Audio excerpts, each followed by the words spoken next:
Good evening all. आज हमारी obs की पहली डेमो क्लास है। मेरा नाम है डॉक्टर तरुण स्वर्णकार। मैं आपको गायनी एंड ओब्स का जो पेपर फर्स्ट है ऑब्स्टेट्रिक्स वो पढ़ाऊंगा। ठीक है। आज अपनी पहली डेमो क्लास इंट्रोडक्शन से रिलेटेड है। बस उसमें अपन इंट्रोडक्शन देखेंगे इस सब्जेक्ट का, और इसके अलावा अपन देखेंगे कि पेपर में क्या चीज़ें पूछी जाती हैं। ठीक है। तो आपकी टोटल 2 डेमो क्लास होंगी। पहली आज की हो ही रही है इंट्रोडक्शन वाली, और इसके अलावा आपकी एक टॉपिक आपको कराया जाएगा। ठीक है। फिर उसके बाद आपकी रेगुलर क्लासेस स्टार्ट हो जाएंगी। तो आज के दिन अपन इंट्रोडक्शन देखते हैं। अपन कौन सी सब्जेक्ट पढ़ेंगे? Obstetrics and gynae. ठीक है। इसका पेपर फर्स्ट है, यानी ऑब्स्टेट्रिक्स पढ़ेंगे अपन। अपने आयुर्वेद में इस सब्जेक्ट का नाम है प्रसूति तंत्र एवं स्त्री रोग। ठीक है। अब आयुर्वेद का जब वर्णन आता है तो सबसे पहले अपन पढ़ते हैं अष्टांग आयुर्वेद। ठीक है। तो अष्टांग आयुर्वेद में प्रसूति तंत्र एवं स्त्री रोग नाम से कोई भी ब्रांच नहीं थी। ठीक है। एक्चुअली इस सब्जेक्ट को जो है कौमार वृत्ति के अंदर लिया जाता था। ठीक है। बाद में जब अपने मॉडर्नाइज किया गया, या फिर अपने मॉडर्न साइंस के अकॉर्डिंग डिपार्टमेंट्स डिवाइड किए गए जब आयुर्वेद के, तब प्रसूति तंत्र एवं स्त्री रोग को अलग से जो है एक ब्रांच बना दिया गया। अब इसमें भी कई बार लोग सवाल पूछते हैं कि बॉस, इसका नाम प्रसूति तंत्र एवं स्त्री रोग ही क्यों रखा, स्त्री रोग एवं प्रसूति तंत्र क्यों नहीं रखा? तो एक्चुअली जब सीसीआईएम एस्टेब्लिश नहीं हुआ था उससे पहले तक इस डिपार्टमेंट का नाम या इस सब्जेक्ट का नाम था स्त्री रोग एवं प्रसूति तंत्र। फिर सीसीआईएम ने चेंज कर दिया इसका नाम, तब से इसका नाम पड़ गया प्रसूति तंत्र एवं स्त्री रोग। ठीक है। तो ये इसकी थोड़ी हिस्ट्री थी जो बतानी जरूरी थी। अब अपने आता है इनकी डेफिनेशन कि प्रसूति तंत्र किसे कहते हैं, स्त्री रोग विज्ञान किसे कहते हैं। तो ऑब्स्टेट्रिक्स किसे कहते हैं? ऑब्स्टेट्रिक्स कहते हैं कि a branch of science related with child birth और care of the pregnant lady और postpartum period, care of postpartum period. मतलब उसमें सब चीज आ जाती है कि चाइल्ड बर्थ से रिलेटेड सब चीजें। ठीक है। इसके अलावा जो प्रेगनेंसी के दौरान जो जो केयर अपन करते हैं, एंटीनेटल चेकअप करते हैं, वो सब चीजें जो है इसमें आ जाती है। और पोस्ट पार्टम यानी डिलीवरी के बाद जो भी सावधानियां रखनी चाहिए, जो भी खान पान रखना चाहिए माता को, बच्चे की जो भी केयर करनी चाहिए, ठीक है, वो सब किस में आ जाती है? प्रसूति तंत्र में। और स्त्री रोग में क्या आता है? A branch of science related with diseases of female reproductive system and care of female reproductive system। तो भाई फीमेल रिप्रोडक्टिव सिस्टम से रिलेटेड जो जो डिजीजेज है, जो जो फीमेल रिप्रोडक्टिव सिस्टम की केयर के लिए अपन जो भी करते हैं, ठीक है, उसके अलावा जो भी एनाटॉमी वगैरह सब कुछ किसमें आ जाती है? स्त्री रोग विज्ञान में। ठीक है। अब अपन आगे बात करते हैं इस सब्जेक्ट के बारे में। इसका सिलेबस एक बार निकाल लेता हूँ। तो प्रसूति तंत्र एवं स्त्री रोग 2 पेपर हैं, दोनों 100 मार्क्स के आते हैं। प्रैक्टिकल एक ही होता है 100 नंबर का, यानी टोटल 300 मार्क्स का है आपका ये पूरा पेपर। ठीक है। अब 300 मार्क्स में से भी मैं आपको पढ़ाऊंगा 100 मार्क्स का फर्स्ट पेपर। अब फर्स्ट पेपर का अपन देखते हैं 2 पार्ट।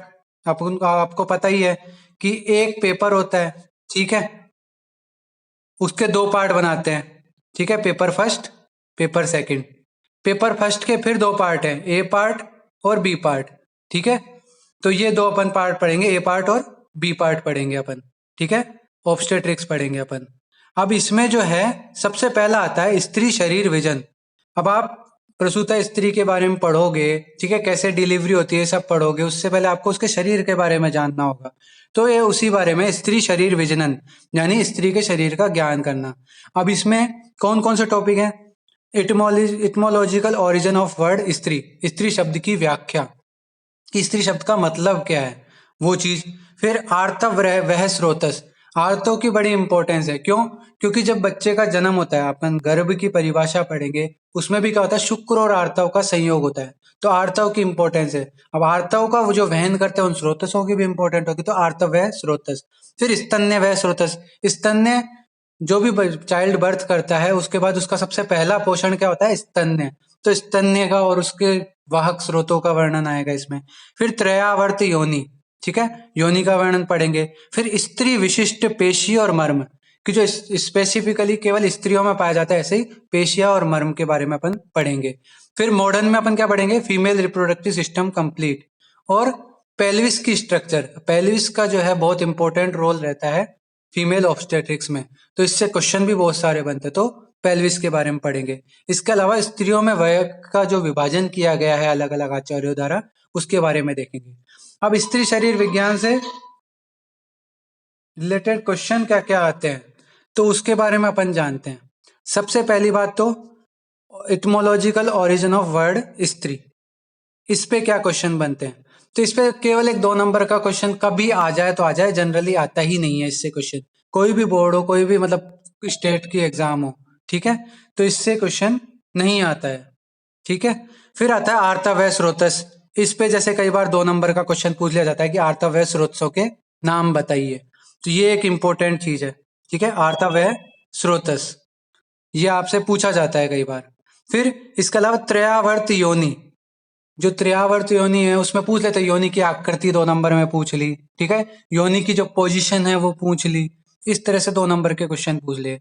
फिर स्त्री विशिष्ट पेशी और मर्म, इसमें कई बार 2 नंबर का क्वेश्चन पूछ लेते हैं कि स्त्री विशिष्ट पेशी के नाम बताइए, या स्त्री विशिष्ट स्पेशल मर्मों के नाम बताइए। इस तरह से अगर क्वेश्चन आ जाए तो वो इस तरह का 2 नंबर का क्वेश्चन बनता है, यानी यहाँ से पहला जो आपका पॉइंट है इससे केवल 2 नंबर का क्वेश्चन ही बनता है ज्यादातर। फिर आता है anatomy of female reproductive system, इस जो टॉपिक है, पहला टॉपिक है शरीर स्त्री विजन, उससे बड़ा क्वेश्चन जो है वो यहीं से आता है, 10, 15 या 20 नंबर का, ठीक है, 10, 15 या 20 नंबर का क्वेश्चन जो आता है स्त्री के फीमेल रिप्रोडक्टिव सिस्टम से आता है, मॉडर्न का या आयुर्वेद का, दोनों तरह से पूछ लिया जाता है, ठीक है। तो मॉडर्न में इसमें भी 2 तरह से क्वेश्चन पूछा जा सकता है कि एक्सटर्नल जेनाइटल का क्वेश्चन आ रहा है या इंटरनल जेनाइटल्स का क्वेश्चन आ रहा है, ठीक है।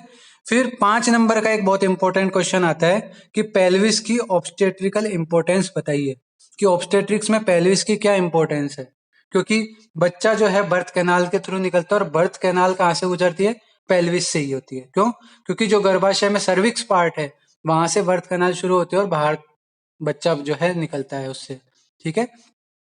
तो वो यहाँ पे इसकी इंपॉर्टेंस आपको पढ़नी जरूरी है। वयोवेदन स्त्री संज्ञान, इससे जनरली क्वेश्चन आता नहीं है, और ये ऑप्शनल है ये भी चीज, कि आप पढ़ो तो ठीक है, नहीं पढ़ो तो भी इससे क्वेश्चन आने की संभावना बहुत कम रहती है, ठीक है। अब अगला अपन पढ़ते हैं रजो विज्ञान, ये भी एक इम्पोर्टेंट जो है पॉइंट है सिलेबस का। रजो विज्ञान में क्या है, डिस्क्रिप्शन ऑफ रज, कि रज की परिभाषा यहाँ पे पूछ लेते हैं, ठीक है। आर्तव, आर्तव के बारे में आप बताया, इसमें क्या है क्वेश्चन, क्या पूछ लेते हैं भाई, शुद्ध आर्तव के लक्षण लिखो, ये बहुत इंपॉर्टेंट क्वेश्चन है, कि पद्मालक्तक होता है या फिर सुश्रुत के अनुसार शशक अस्त्रक के समान होता है, ठीक है, या फिर जो अपन बोलते हैं क्या इंद्रगोप संकाशम होता है, इस तरह की चीजें जो आती हैं वो लक्षण है शुद्ध आर्तव के, तो वो पूछ लिए जाते हैं। फिर रजस्वला चर्या, 5 नंबर का क्वेश्चन आता है कई बार कि रजस्वला चर्या लिखिए।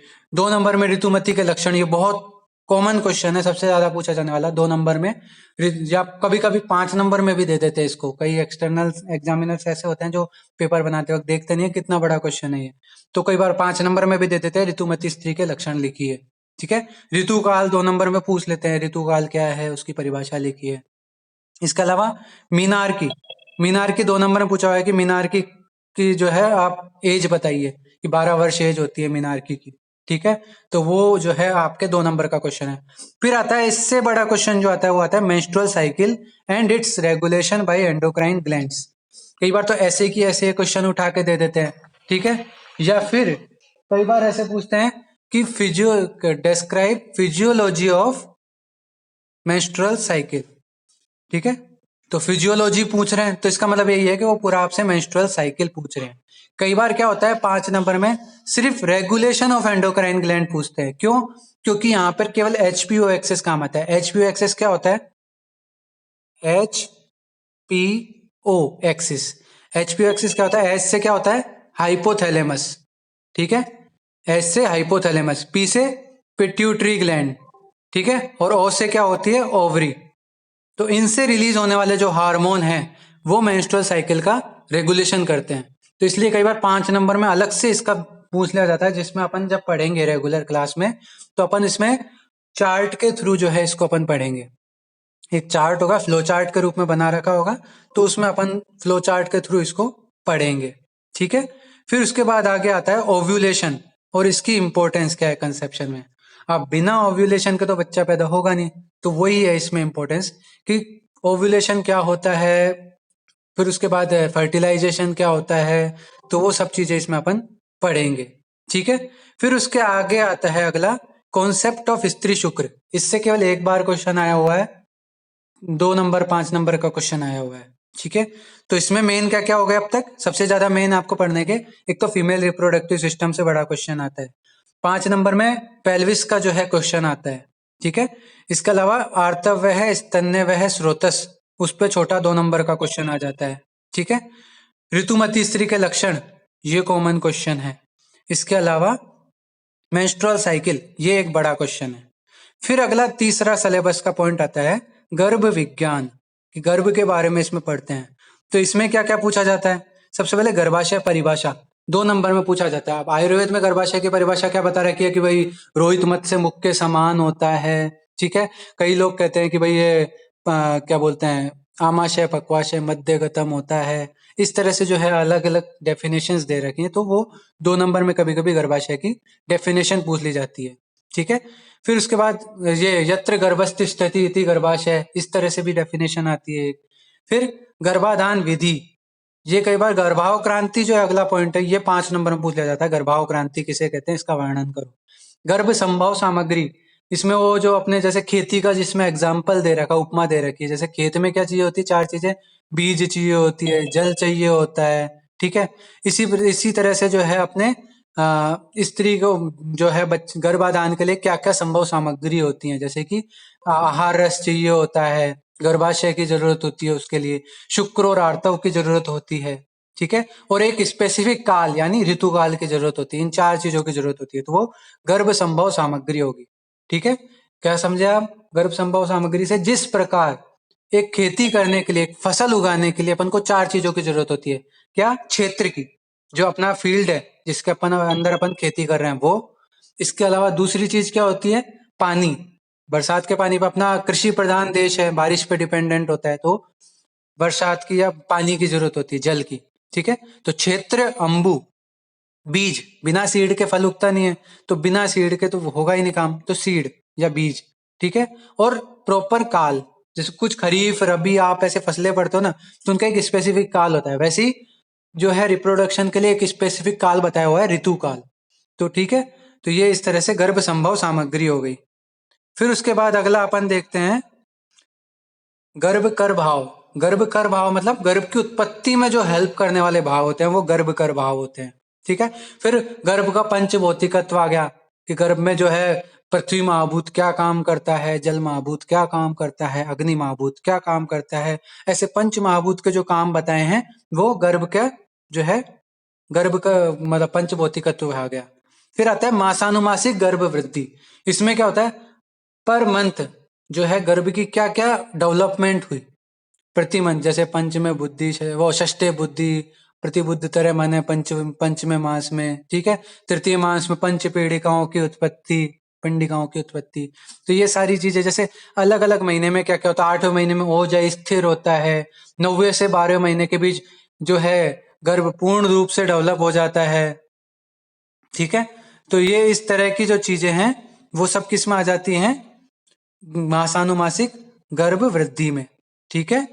फिर उसके बाद एक टॉपिक आता है fetal attitude, lie, position and presentation, कि गर्भावस्था के दौरान जब आपके 3rd ट्राइमेस्टर चल रहा होता है, डिलीवरी आने वाली होती है, उस दौरान में क्या गर्भ की जो है पोजीशन होती है, क्या उसका एटीट्यूड होता है, किस तरह से वो गर्भ में स्थित होता है। ठीक है। उसकी प्रेजेंटेशन क्या होती है, ये सब चीजें अपन पढ़ेंगे। ठीक है। उसके अलावा फिर आगे टॉपिक आता है अपरा, गर्भनाड़ी, जरायु और उल्व। ठीक है। तो इसमें आयुर्वेद वाले पार्ट से कम पूछा जाता है, मॉडर्न वाले पार्ट से ज्यादा पूछा जाता है। प्लेसेंटा फॉर्मेशन 5 नंबर में आ जाता है, जैसे अम्बेलिकल कॉर्ड और इसकी एबनॉर्मेलिटीज 5 नंबर में पूछी जाती है। एमनियोटिक फ्लूइड के जो हैं, क्या बोलते हैं इसको, कंपोजिशन, वो 5 नंबर में पूछा जाता है। ठीक है। इस तरह के क्वेश्चन पूछे जाते हैं। इसके अलावा कि जो जरायु है उसके या उल्ब है उसके कार्य पूछ लिए जाते हैं। इस तरह के क्वेश्चन जो है इससे आते हैं। इसके अलावा और क्या आता है कि फीटल मेम्ब्रेन्स के बारे में 5 नंबर में पूछ लेते हैं कि फीटल मेम्ब्रेन का डिस्क्रिप्शन करो, या फिर एबनॉर्मेलिटीज ऑफ फीटल मेम्ब्रेन, ये 5 नंबर में पूछा हुआ क्वेश्चन है। ठीक है। फिर उसके अलावा जो आता है गर्भ में वर्णोत्पत्ति और ये अवयवोत्पत्ति, ये क्वेश्चन जनरली पूछे नहीं जाते, पूछे भी जाते हैं तो 2 नंबर 5 नंबर से ज्यादा इनका क्वेश्चन नहीं आता है। ठीक है। फिर अगला टॉपिक है अपना गर्भिणी विज्ञान। इसमें 2-2 नंबर के क्वेश्चन है शुरुआत के। सद्योग्रहित गर्भा हो गया, ये कभी पूछ लिया आपसे, या लक्षण ऑफ व्यक्त गर्भा हो गया, या पुंसवन विधि, ये 2 या 5 नंबर के क्वेश्चन आते हैं। ठीक है। पुंसवन विधि में तो जैसे सुश्रुत ने तो बहुत इजी वे में बताया है। ठीक है, कि 4 ड्रगों के नाम बताए हैं कि लक्ष्मणा हो गया, सहदेवा, विश्वदेवा हो गया, ठीक है, वटशुंग हो गया। ट्रिक क्या है? लव शव इसकी ट्रिक है, ल व श व। ठीक है, ल से लक्ष्मणा हो गया। ठीक है, फिर उसके बाद वैसे वटशुंग हो गया, फिर से सहदेवा हो गया, सहदेवा, और वैसे विश्वदेवा। ये 4 ड्रगों के नाम बता रखे हैं सुश्रुत ने। इन चारों ड्रगों को जो है इनका स्वरस बना के और फिर नासापुट में जो है 3 से 4 बूंद दाहिने नासापुट में डालनी होती है, और गर्भिणी को वो क्या है, थूकनी नहीं होती, निगलना होता है उसको। तो इस प्रकार से जो पुंसवन संस्कार सुश्रुत में बता रखा है। पुंसवन संस्कार क्या होता है कि अपने इच्छित पुत्र की प्राप्ति के लिए, या ज्यादातर लोग इसका क्या मतलब निकालते हैं, मेल चाइल्ड की प्राप्ति के लिए जो संस्कार किया जाता है उसको पुंसवन संस्कार कहते हैं। चरक ने भी 5, 7, 8 विधियां बता रखी हैं, तो वो भी अपन डिटेल में पढ़ेंगे। फिर अगला पॉइंट आता है डायग्नोसिस ऑफ प्रेगनेंसी। बड़ा क्वेश्चन है, 10 या 20 नंबर का क्वेश्चन इससे आता है। ठीक है, डायग्नोसिस ऑफ प्रेगनेंसी क्या होता है? अलग अलग ट्राइमेस्टर्स में जो जो मेजरमेंट, जो जो अपन टेक्निक्स या डायग्नोसिस टूल्स अपन यूज करते हैं, जैसे एससीजी का टेस्ट करना, या फिर अपने क्या बोलते हैं अपन उसको, यू अल्ट्रासाउंड करना, ठीक है, या फिर उसके साइन सिम्टम देखना, जैसे कि वोमिटिंग आ रही है, नोजिया वोमिटिंग हो रही है, यानी पीरियड्स मिस हो गए, एमिनोरिया। ठीक है, इसके अलावा जो है उसके मतलब ईटिंग बिहेवियर देखते हैं अपन कि भाई खट्टा खाने की इच्छा होती है, ये सब चीजें, ये सारे लक्षण जो भी आते हैं वो सब डायग्नोसिस ऑफ प्रेगनेंसी के दौरान आते हैं। इसके अलावा जो अपने फंडल FSH फंडल सिम्पाइजियल हाइट जो है वो देखते हैं अपन। ठीक है, फीटल हार्ट साउंड देखते हैं पिनार्ड स्कोप से। ठीक है, तो ये सारी चीजें डायग्नोसिस ऑफ प्रेगनेंसी के अंदर आ जाती हैं। फिर गर्भिणी व्यवस्था, जिसमें गर्भिणी परिचर्या, परिचर्या मतलब उसकी क्या दिनचर्या होनी चाहिए, क्या ऋतुचर्या होनी चाहिए, गर्भिणी को क्या आहार विहार करना चाहिए, कैसे रहना चाहिए, कैसे कपड़े पहनने चाहिए, वो सब जो है गर्भिणी परिचर्या में आगे। गर्भ उपघात कर भाव, कि जब लेडी प्रेग्नेंट होती है उस दौरान किन किन भावों का उसे त्याग करना चाहिए, जैसे ज्यादा टाइट कपड़े नहीं पहने, ठीक है, इसके अलावा ज्यादा फिजिकल वर्क नहीं करे, और भी स्मोकिंग नहीं करे, ठीक है, कोई नशा वगैरह नहीं करे, और अपने आप को जो है एनवायरमेंटल स्ट्रेस से दूर रखे, मेडिसिन जो है, जो तीक्ष्ण मेडिसिन है उनसे डिस्टेंस रखे, मतलब वो ना ले। ठीक है, तो ये सब चीजें गर्भ उपघात कर भाव के अंदर आते हैं। फिर दो हृदय क्या है कि जब बच्चे में हृदय विकसित हो जाता है 3-4 महीने में, तो क्या होता है कि गर्भिणी को जो भी इच्छाएं होती है उसको क्या बोलते हैं, दो हृदय नहीं बोलते हैं उस वक्त उसको जो भी इच्छाएं होती है उस वक्त उसको पूरा करना चाहिए, चाहे वो अहितकर ही मांगे, चाहे वो ऐसी चीज ही मांगे जो उसके लिए हितकर नहीं हो, वो भी उसकी चाहे हित में लाके या कैसे भी करके जो है उसकी पूरी करनी चाहिए, उसकी जो है उस वक्त इच्छाओं की अवहेलना नहीं करनी चाहिए। वो 2 हृदय हो गया। ठीक है, फिर अगला बड़ा पॉइंट आता है एंटीनेटल केयर या एंटीनेटल एग्जामिनेशन। ये भी 10 नंबर या 20 नंबर का कई बार क्वेश्चन आ जाता है। डायग्नोसिस ऑफ प्रेगनेंसी और ANC, इन दोनों में से कोई एक बड़ा क्वेश्चन कई बार बन के आ जाता है। ठीक है, तो ये एक इंपॉर्टेंट टॉपिक है। एंटीनेटल क्या है? प्रेगनेंसी के दौरान जो चेकअप अपन करते हैं, जो टेस्ट अपन करते हैं, वो सब एंटीनेटल केयर में आ गए। जो जो एग्जामिनेशन टूल अपन यूज करते हैं वो सब। ठीक है, फिर गर्भ व्यापद, गर्भ में 8 प्रकार के व्यापद बताए, नागोदर, उपविष्टक, उपशुष्क, ये सब जो है रोग बताए गए हैं। ठीक है, लीन गर्भ, इन सब का अपन शॉर्ट में जो है डिस्क्रिप्शन पढ़ेंगे कि गर्भ में क्या क्या विकृतियां उस वक्त होती है, क्या क्या व्यापद होते हैं। फिर उसके बाद एक बड़ा क्वेश्चन और आता है अबॉर्शन पे, 5, 10 या 20 नंबर में इससे क्वेश्चन बनता है। 5 नंबर में आता है तो अबॉर्शन का कोई टाइप पूछ लेते हैं, जैसे इनएविटेबल अबॉर्शन बताइए, या स्पॉन्टेनियस अबॉर्शन के भेद बताइए, या अबॉर्शन के टाइप्स बताते हुए अबॉर्शन के कॉजेज लिखिए। इस तरह के जो क्वेश्चन अगर आ जाते हैं तो अबॉर्शन हो जाता है। इसके अलावा गर्भस्राव और गर्भपात, आयुर्वेद में दो चीजें हैं, उनकी डेफिनेशन पूछ ली जाती है कि कि एक तो असंजात सार, 3 टर्म है, संजात सार, पहली तो ये है, ठीक है, या आम गर्भ भी बोलते हैं इसको, आम गर्भ, ठीक है, पहली चीज। दूसरी चीज गर्भ स्राव, और तीसरी चीज है गर्भपात, ठीक है। तो असंजात सार और आम गर्भ क्या कहते हैं, 3 महीने से पहले का जो गर्भ होता है उसको असंजात सार या आम गर्भ कहते हैं, ठीक है। असंजात सार मतलब उसमें जो है अभी अंग प्रत्यंग जो है डेवलप नहीं हुए हैं, तो वो असंजात सार। गर्भस्राव क्या होता है, चौथे महीने से पहले अगर गर्भ मतलब स्त्री का गर्भ गिर जाता है तो उसको गर्भस्राव बोलते हैं। और गर्भपात किसे बोलते हैं कि 5वें या 6ठे महीने में जो गर्भपात होता है, गर्भ गिर जाता है अगर किसी स्त्री का, तो उसको क्या बोलते हैं अपन, गर्भपात, ठीक है। तो तीनों चीज समझ में आ गई, असंजात सार और गर्भस्राव और गर्भपात, ये तीनों चीजें अपन को समझ में आ गई। तो इन पे जो है क्वेश्चन पूछ लेता है कई बार 2-2 नंबर का। फिर RH इनकम्पैटिबिलिटी, इससे क्वेश्चन थोड़ा कम ही आता है, लेकिन फिर भी कई बार इसका ट्रीटमेंट पूछ लिया, ठीक है, इसका मैनेजमेंट करके पूछ लिया। तो RH इनकम्पैटिबिलिटी की डेफिनेशन पूछ ली कि है क्या ये चीज, तो ये सब चीजें को जो है इसमें पूछ ली जाती है। फिर अगला जो क्वेश्चन पूछा जाता है वो पूछा जाता है, जैसे एक्टोपिक प्रेगनेंसी की डेफिनेशन पूछ ली, मल्टीपल प्रेगनेंसी, ये 5 नंबर में पूछा जाने वाला कॉमन क्वेश्चन है।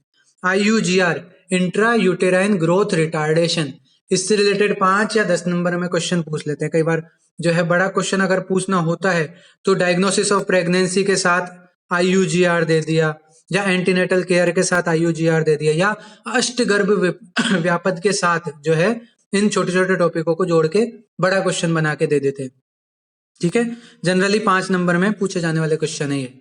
फिर उसके बाद आता है अगला अपना पॉइंट, गर्भिणी व्यापद। अब इसमें जो इंपॉर्टेंट है मैं आपको बताता हूँ, गर्भिणी छर्दी सबसे मेन इंपॉर्टेंट है, ठीक है। इसके अलावा गर्भिणी विबंध, ये पूछा जाने वाला क्वेश्चन है। इसके अलावा किक्किस, 2 या 5 नंबर में पूछा जाने वाला है। मक्कल शूल, ये 2 या 5 नंबर में पूछा जाने वाला है, ठीक है। इसके अलावा हाइपर एमिसिस ग्रेविडरम, ये 5 या 10 नंबर में पूछा जाने वाला क्वेश्चन है, ठीक है। उसके अलावा कभी कभी जॉइंडिस, गर्भिणी जो है कामला या पांडु, इस पे क्वेश्चन पूछ लेते हैं, ठीक है। तो इनके बारे में अपन पढ़ेंगे। फिर अगला एक बड़ा क्वेश्चन आता है एंटीपार्टम हेमरेज पे, इस पे भी 10 या 20 नंबर का कभी कभी क्वेश्चन आ जाता है। एंटीपार्टम हेमरेज क्या होता है कि 28 वीक्स के बाद और बिफोर डिलीवरी अगर जो प्रेग्नेंट लेडी है उसके ब्लीडिंग हो रही है तो उसको बोलते हैं एंटीपार्टम हेमरेज। क्या सुना आपने कि 28 वीक्स के बाद और before labour, before onset of labour, अगर प्रेग्नेंट लेडी के जो है ब्लीडिंग हो रही है तो उसको अपन बोलते हैं एंटीपार्टम हेमरेज, ठीक है। इसमें मेनली 2-3 जो है मेन इसके कोज बता रखे हैं, वो अपन डिटेल में पढ़ेंगे, ठीक है। फिर उसके बाद अगला अपना, ये तो हो गई पार्ट ए की बात। तो पार्ट ए में अपन ने क्या देखा, बड़े क्वेश्चन। सबसे पहला देखा रिप्रोडक्टिव सिस्टम की एनाटॉमी, इससे बड़ा क्वेश्चन आता है। फिर 5 नंबर में पेल्विस, इससे क्या है कि इन फ्रिक्वेंट क्वेश्चन आता है, इसलिए मैं आपको अलग से बता रहा हूँ। फिर बड़ा क्वेश्चन आता है मेंस्ट्रुअल साइकिल से, ठीक है, वो पढ़ने वाला है। फ्रिक्वेंट क्वेश्चन क्या है सेकंड वाले पार्ट में, ऋतुमती लक्षण, ये सबसे ज्यादा पूछा जाने वाला क्वेश्चन है। फिर थर्ड पार्ट पे आते हैं अपन, तो गर्भाशय परिभाषा हो गई, गर्भ संभव सामग्री हो गई, गर्भ कर भाव और मासानुमासिक गर्भ वृद्धि, ये तो हो गए फ्रीक्वेंट क्वेश्चन।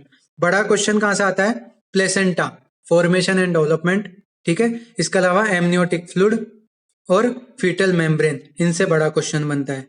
फिर अगला आता है गर्भिणी विज्ञान, जिसमें मैंने बताया था बड़े क्वेश्चन कहां से आते हैं, diagnosis of pregnancy, antenatal care, abortion, ठीक है, और अष्टगर्भ व्यापद, इनसे बड़ा क्वेश्चन आता है। और फ्रीक्वेंट क्वेश्चन क्या आते हैं? सद्योगृहित गर्भा के लक्षण, गर्भिणी परिचर्या, दौहृद, ठीक है।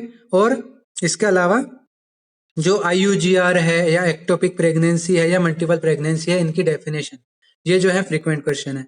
व्यापदों में गर्भिणी छर्दी, ठीक है, गर्भिणी पांडु, गर्भिणी कामला, मक्कल, ये ज्यादा पूछे जाते हैं। इसके अलावा जो है हाइपर एमेसिस ग्रेविडेरम, ठीक है, जॉइंडिस, ये ज्यादा पूछे जाते हैं। और बड़ा क्वेश्चन एंटीपार्टम हेमरेज से आता है।